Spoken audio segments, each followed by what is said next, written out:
Speaking at a press conference in Lagos on Wednesday, Airpeace Chief Operating Officer Oluwatoyin Olajide slammed the unions, saying that their action violated a subsisting federal high court judgment from April of 2024, which declared it unlawful for unions to coerce Airpeace employees into membership against their will. Let's watch. Gentlemen of the press, fellow Nigerians, and the world at large, what happened yesterday was a flagrant disrespect and disregard of extant laws and the subsisting judgment of the Federal High Court of Nigeria obtained on the 26th day of April 2024 by the staff and employees of Airpeace against the Nigerian Labour Congress, the NLC, the Trade Union Congress, the TUC, NOATE, the Inspector General of Police, and all other unions. The judgment declared that it is unlawful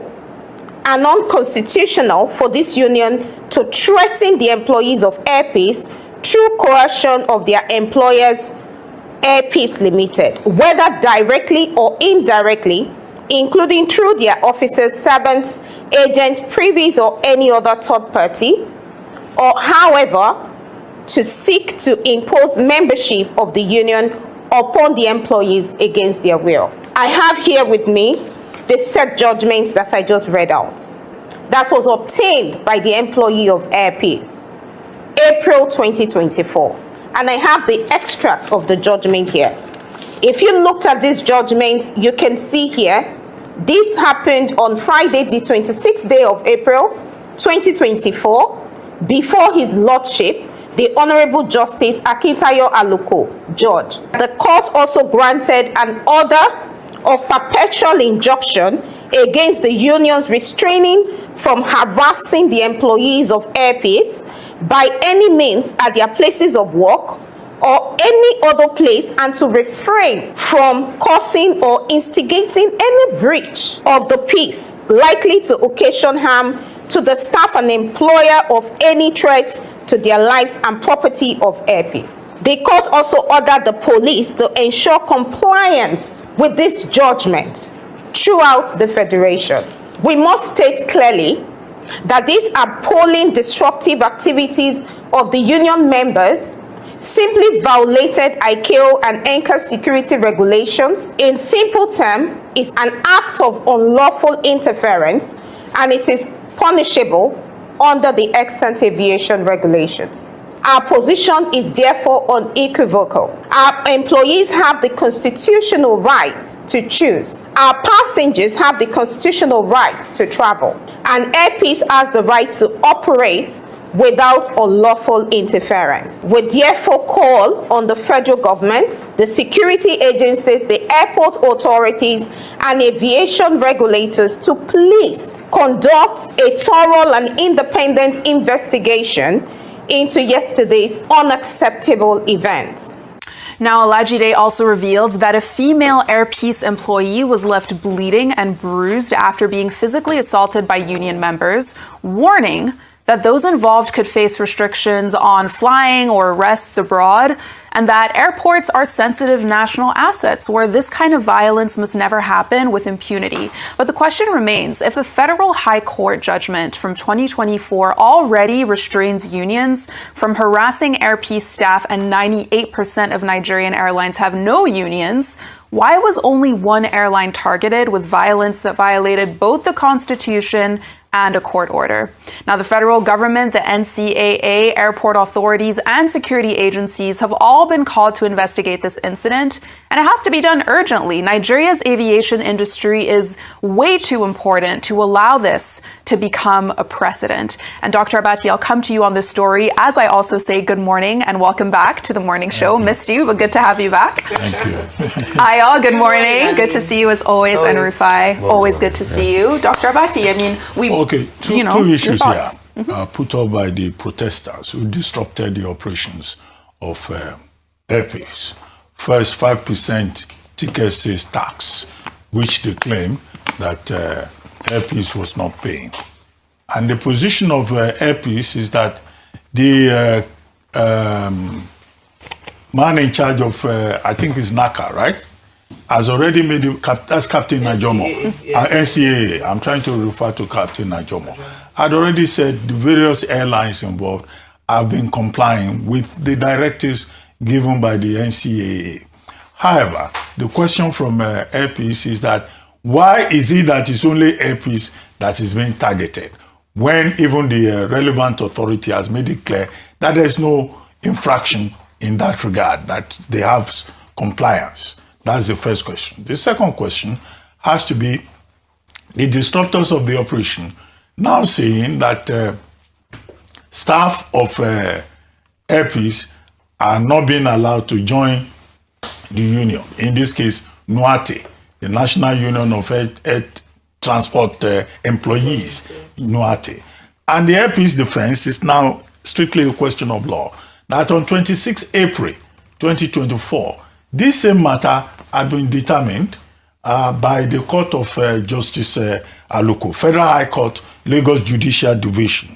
Now, the matter was filed by two staff of Airpeace, Ugoji and Udaya. Those are the names. Yeah, okay, that's it on the screen. And they were the applicants on behalf of themselves and other employees of Airpeace. And then, of course, the respondents were NUATE, the Nigerian Labour Congress, and also the Inspector General of Police. And the Honorable Justice Aluko, looked at this within the purview of fundamental rights enforcement. And it is the right of every individual to have the freedom of association, freedom of assembly, Section 40. And that if you were to look at the law, there's nothing that talks about compulsion. If it is a freedom of association, then you have the right to associate freely. The learned justice quoted Okoro for case and also quoted the Trade Union Act to say that there can be no compulsion. And on the basis of that, found in favor of the applicants and awarded damages of 200,000 naira at that time against the respondents.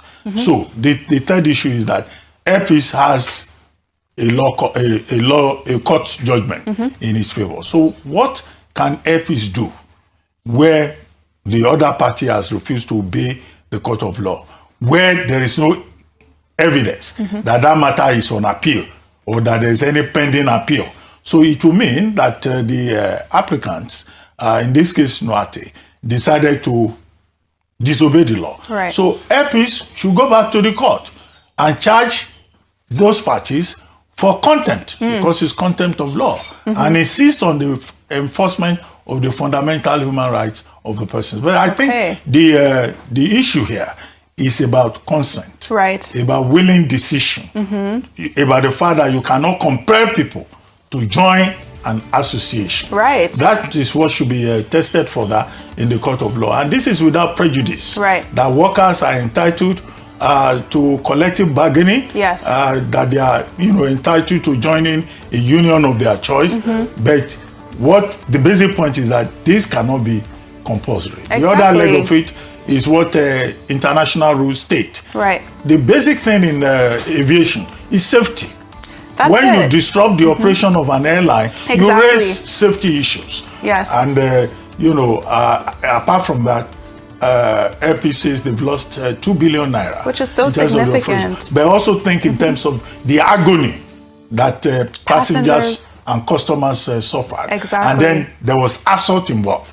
The affected persons can also sue for assault. Asking for unionism does not extend to your to you taking the law into your hands and assaulting innocent people who are just doing a basic day's work. Thank you, Doctor. I mean, there's so many layers to the story. I don't know, Ayo, if you have maybe a quick 20-second comment, since you were here when the story first broke yesterday, just, your thoughts on this. Airpeace has come out with an official position and stated the facts and showed the documents that we were able to display on screen, and we expect a response from the NCAA. From yesterday, I talked about the Ministry of Aviation and Aerospace Development, because we cannot continue to see a targeting of a particular airline. And I still say that we cannot affect private business owners in Nigeria in such an embarrassingly obvious way where others are watching. And so I hope that we'll get to the bottom of this. And because let me tell you something, not only did they lose business yesterday, they would have to also refund from those people who had to take alternative modes of transportation. So that's a double loss for them. So I hope that, you know, this should be fully addressed, and I cannot even say for compensation. Absolutely. But let us prevent things like this from happening again. Very good points. I mean, these are Nigerian businesses that we're talking about at the end of the day. But from business, let's now shift to politics, with reactions trailing the African Democratic Congress revealing new reports of a plan to arrest its national secretary, AREGBESOLA, before Saturday's election in Osun State. Now, the revelation initially came in an ex-post from the party's publicity secretary, Bolaji Abdullahi, who later spoke about this development on Arise Primetime. Let's watch. APC government is denying the opportunity, the people the opportunity to choose. Just before I came here, I received an intel that they are planning to arrest Ogbeni Rauf AREGBESOLA before the Saturday election. I mean, who does that? And we say the country is not at war. It's just an election, one election.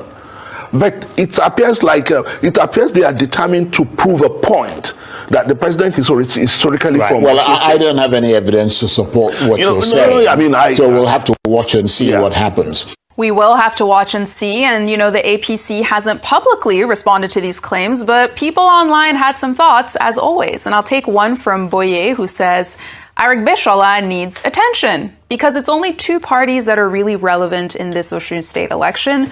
The others are just following the two. And by the two, he means the governor Adeleke and the APC candidate Ambo. Then you have Zoro, who says ADC says it has credible reports of a plan to arrest AREGBESOLA before Saturday's election. Whether or not it happens, the fact that this warning had to be issued at all tells you where Nigerian democracy currently sits. Sad. And let's follow that thread of the state of democracy and our institutions with the Nigerian musician and activist FEMI KUTI speaking out in a new interview this week, calling what he describes as a lack of credible characters in the highest echelons of government. Let's watch. You think Tinubu is a problem? Judiciary that didn't stop him from getting there in the first place. It's a problem. That he had if all what they are saying is true, how did he contest? If we had men and women of caliber and integrity, he would have been able to contest in the first place.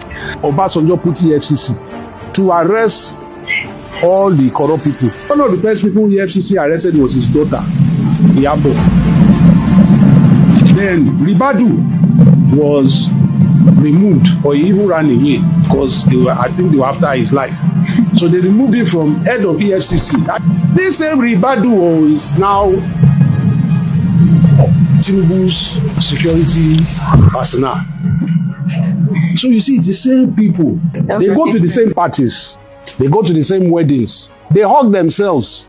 They do everything together. A young boy of 15 that has this history, or 20, when you see what is going on, where is your belief in the system? Now, that clip in particular has generated a plethora of reactions, but what stands out here, Rufai, is the way in which KUTI is essentially describing government as a closed inner circle where the institutions and the people that should hold leaders accountable are the very same ones protecting them, and it all exists in this ecosystem that just keeps reproducing itself. But it's true, no? And that's what we deal with. The same person that calls somebody names in the last election cycle, that say all sorts of things about that person, is speaking and defending that person today. That's the system. The same person that say I have dossier on this person is working for the other person today. That's the system.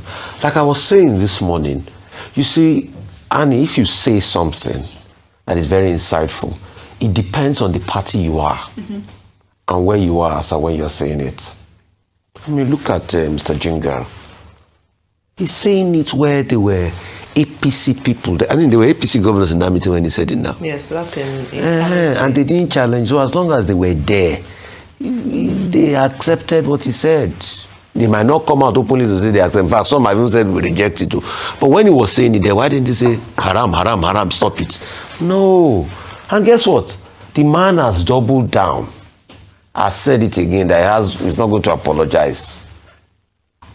After calling people all sorts of names. Do you know how many people that have called him at the back and say, Jinga, don't worry, what you said is good, but we don't condemn you in public. Dr. Abati, you were there now in the debate when Adeleke said, after the APC governors that come to criticize him in the state, when they finish, they'll call him at the back and say, it's politics, so it's politics. Don't mind me. Did you say it? He said most of them, after they leave, and they say, oh, Adeleke is bad, is this, is that, is this, hey, he has destroyed the state. They said they'll not call him at the back and say, my brother, it's politics, I hope you understand. He said, we will not laugh about it. And they are saying these things at the expense of Nigerians. Nigerians are the most. But you see, what Femi Kuti said, you know what hurts me the most? It's not what Femi Kuti said, though. It's the fact that his father sang about these things. The son too is singing about it and talking about it today. It's become transgenerational. When Fela was singing about corruption, are these not all the things that were happening? Right. Daddy body get the accident. Archbishop na miliki, Pope na enjoyment, Imam na gbala. Is that what's not happening today? Is Archbishop not miliki? Is Pope no enjoyment? Sorrow, blood, and tears. Sorrow, blood. Then bring sorrow, blood, and tears. Then regular trade, 49 sitting, 99 standing, suffering, and smile. Then go rich, police go stop suffering. Suffer for what? Amen. Enjoy for heaven. Amen. Amen. Spiritu Mavenu. Archbishop na miliki. Pope na enjoyment. Imam na gbaladu. Archbishop the enjoy. Exactly what is still happening today. Right. Anani, congratulations on your forthcoming wedding, my dear. Oh, thank you. The sad reality is that your children will still talk about these things we are talking about. No, that's why that's we're not speaking the today. hope. That's why not we're the speaking today, with the hope that our children will not We'll have to. We're see a speaking better so that our Nigeria. children will not have to speak about the same. I will remind you when my lovely Lemuela and Lemuela, when they become 10 and 15 and they start being politically aware and they say, Mommy, something is wrong, corruption is wrong, I will remind you. We would have spoken about it. Don't worry, We are it's just building around a the greater corner. Nigeria. That's what it. we're Who doing. promised us for their tomorrow? We are giving our today. I'm yet to see that tomorrow. Yes. I'm still searching I for will that. We'll see. As a different We'll see. generation. Exactly. We are That's not the building a hope. greater Nigeria. Hopefully, these things aren't generational, even though it appears to be that way thus far.